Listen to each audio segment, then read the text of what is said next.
To learn this move here, there's a lot of other things that come into play. So even before you learn to lift your hips off like this, you're going to have to learn other skills. So where would we start? All right, one great skill to learn is straightening and releasing your knees, building the quadricep strength.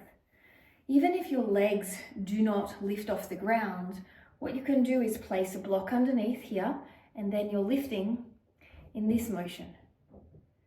So this is going to help you to build the leg strength. From there, another good thing to utilize is leg lifts. You separate one leg slightly from the other. The lower you go, the harder it will be, so start higher. And you're lifting your leg, keeping your leg as straight as possible.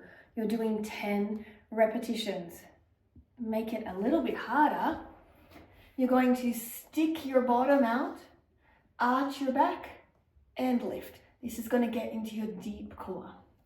Once you have that, go to the straddle lifts. So again, you're lifting here and you're lifting up, turning the leg out, activating the glute. Again, doing 10 repetitions.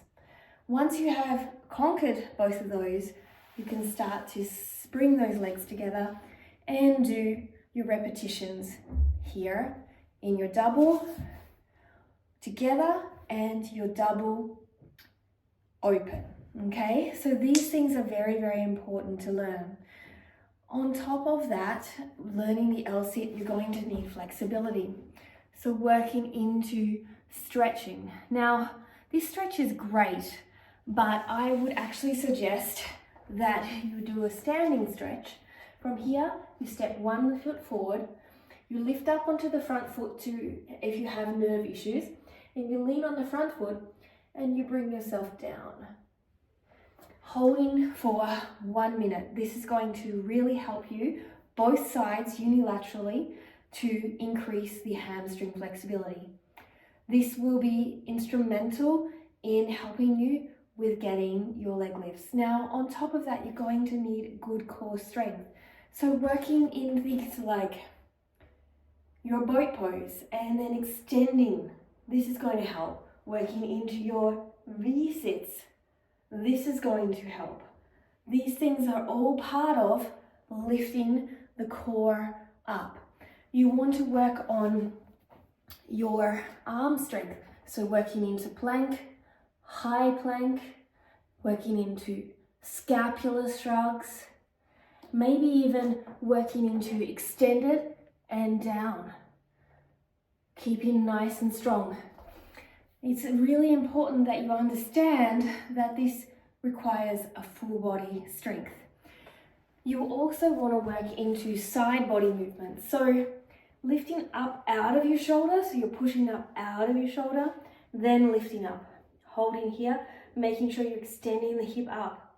This is going to advance your strength through the side body and your shoulder, lifting one leg to make it harder.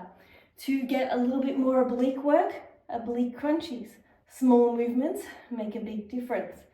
So when you look at an LSIT posture, before I've even gotten into anything that's LSIT related, I've done a whole lot of core work, done some flexibility work, shoulder strengthening work, then the leg strengthening work.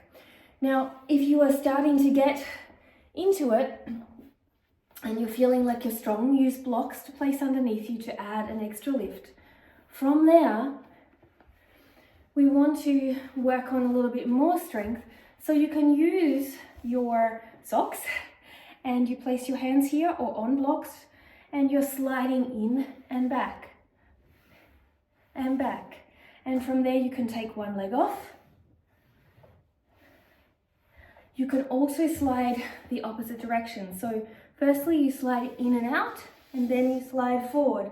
This is going to work on your core strength. And as you get stronger, you can start to work on that lift. So here's a few key tips to work on your LSIT. Have a great day.